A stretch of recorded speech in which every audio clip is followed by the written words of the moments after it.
The Gospel of Luke, chapter 20. One day, as he was teaching the people in the temple and telling the good news, the chief priests and the scribes came with elders and said to him, "Tell us, by what authority are you doing these things? Who is it who gave you this authority?"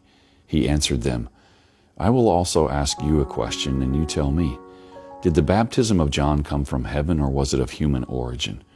They discussed it with one another, saying, "If we say from heaven, he will say, 'Why did you not believe him?'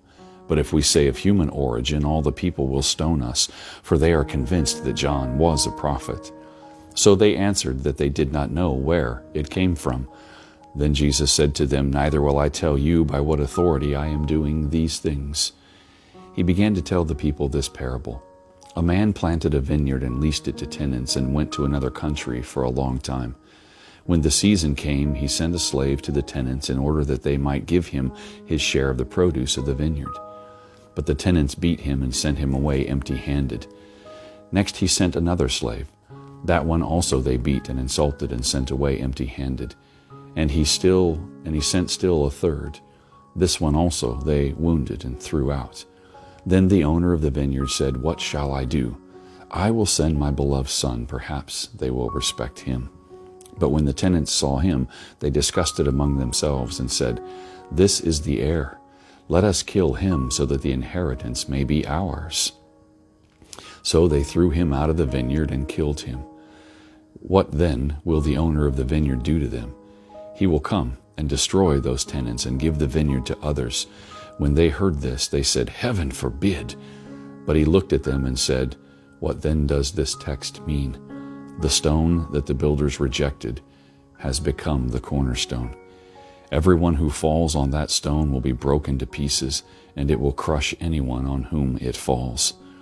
When the scribes and chief priests realized that he had told this parable against them, they wanted to lay hands on him at that very hour, but they feared him.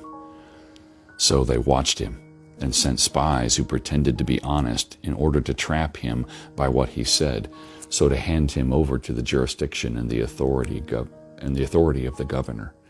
So they asked him, "Teacher, we know that you are right in what you say and teach, and you show deference to no one, but teach the way of God in accordance with truth. Is it lawful for us to pay taxes to the emperor or not?" But he perceived their craftiness and said to them, "Show me a denarius. Whose head and whose title does it bear?" They said, "The emperor's." He said to them, "Then give to the emperor the things that are the emperor's, and to God the things that are God's." And they were not able in the presence of the people to trap him by what he said. And being amazed by his answer, they became silent. Some Sadducees, those who say there is no resurrection, came to him and asked him a question. "Teacher, Moses wrote for us that if a man's brother dies, leaving a wife but no children, the man shall marry the widow and raise up children for his brother. Now there were 7 brothers. The first married and died childless, then the second and the third married her, and so in the same way all 7 died childless.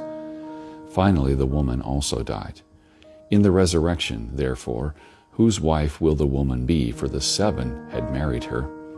Jesus said to them, "Those who belong to this age marry and are given in marriage, but those who are considered worthy of a place in the age and in the resurrection from the dead neither marry nor are given in marriage.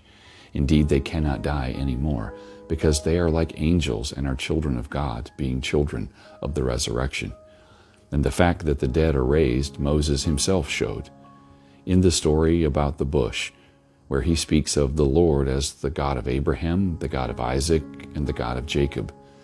Now he is God, not of the dead, but of the living, for to him all of them are alive." Then some of the scribes answered, "Teacher, you have spoken well," for they no longer dared to ask him another question.